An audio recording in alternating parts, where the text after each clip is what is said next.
Vous l'avez compris, la filière chocolat regorge de personnalités hors du commun.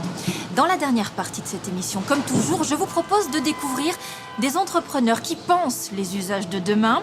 Et vous allez voir que le chocolat, lui aussi, est en passe de prendre notre statut.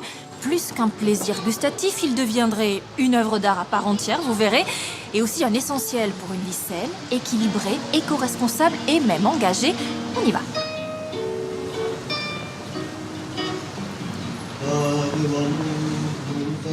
C'est dans cette boutique parisienne que le chocolat est devenu résistant. Le cacao est ici directement apporté du Pérou, sans intermédiaire. Le chocolat est bio, vegan, sans beurre, sans gluten, sans sucre, sans lait, non torréfié mais fermenté.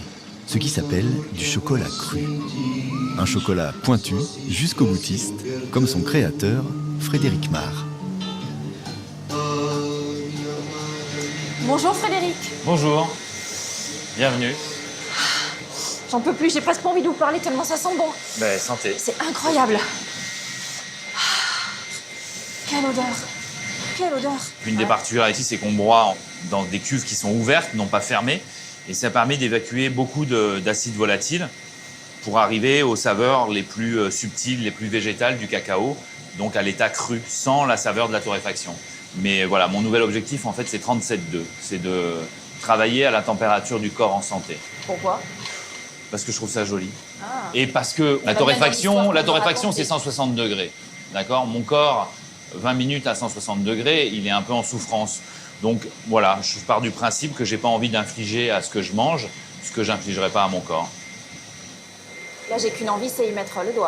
Alors le doigt, vous pouvez pas, mais sur la cuillère, vous pouvez. Faites pas berk, s'il vous plaît. Sinon, vous me virez. Ah.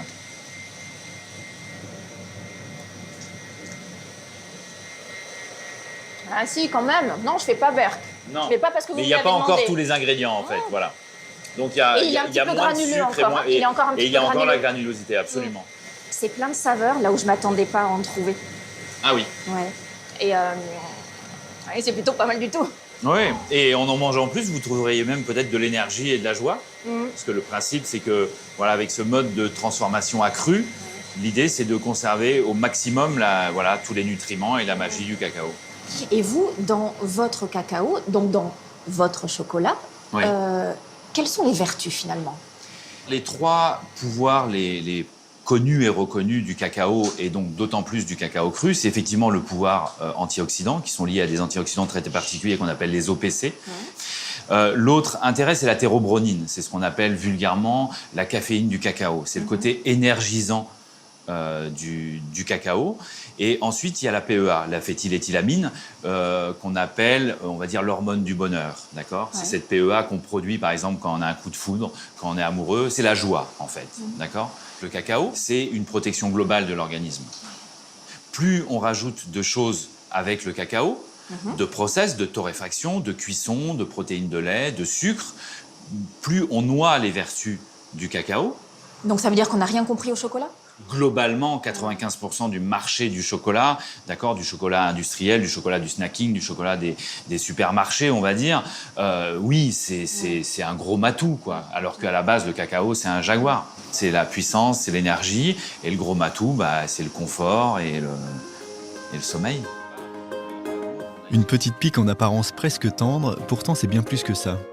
Frédéric Mar, il y a 10 ans encore, était concepteur d'aliments chimiques pour la grande distribution. Alors les coulisses des industriels, il les connaît par cœur. Avant, vous étiez dans la grande distribution. Effectivement, sur la première partie de ma vie, j'étais plutôt du côté obscur de la force. Sans le savoir, d'ailleurs, je répondais à des cahiers des charges des industriels qui me demandaient de créer des produits pour des raisons techniques et économiques. Quels produits, genre? En l'occurrence, moi, à l'époque, j'étais spécialisé dans les faux produits laitiers. C'est-à-dire qu'on fabriquait de la crème sans crème, on faisait des chantilly qui pouvaient résister au Moyen-Orient et que le soleil pouvait taper dessus sans que ça tombe.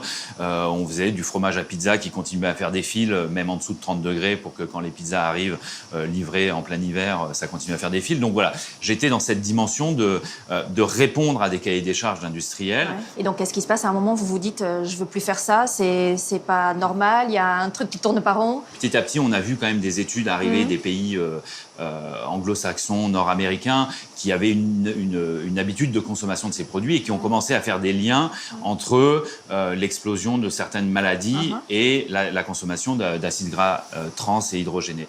Donc là, vous commencez à douter? Je commence quand même à me dire, waouh, c'est peut-être un peu limite ce que je fais. Et j'ai eu la chance de tomber malade, en fait. Et Vous me le redites? j'ai eu la chance de tomber malade, en fait. Et donc de voir un petit peu, regarder un peu de plus près comment la maladie avait pu se provoquer en moi. En l'occurrence, c'était une maladie du ventre. Et donc, j'ai commencé effectivement à m'intéresser à tout ça, à me poser des questions et à remettre en question ma manière de m'alimenter. Et du coup aussi d'alimenter les autres. Donc je me suis mis à recréer des produits, mais avec une dimension qui était de chercher en fait un point de convergence entre l'excellence gustative et nutritionnelle. Voilà. Et ensuite j'ai rajouté l'éthique. Ça, c'est votre chemin. C'est mon chemin. 10 ans après avoir rapporté ses premières fèves du Pérou, seules 200 boutiques le distribuent. Un vrai choix. Frédéric a voulu prendre le temps de développer son produit sans pression. Son chiffre d'affaires actuel, 400 000 €. Il emploie 5 personnes. Pied de nez à sa vie d'avant, jusque-là, il a refusé toutes les propositions d'industriels. Ce n'est qu'aujourd'hui qu'il se sentirait prêt à passer à la vitesse supérieure et trouver des partenaires.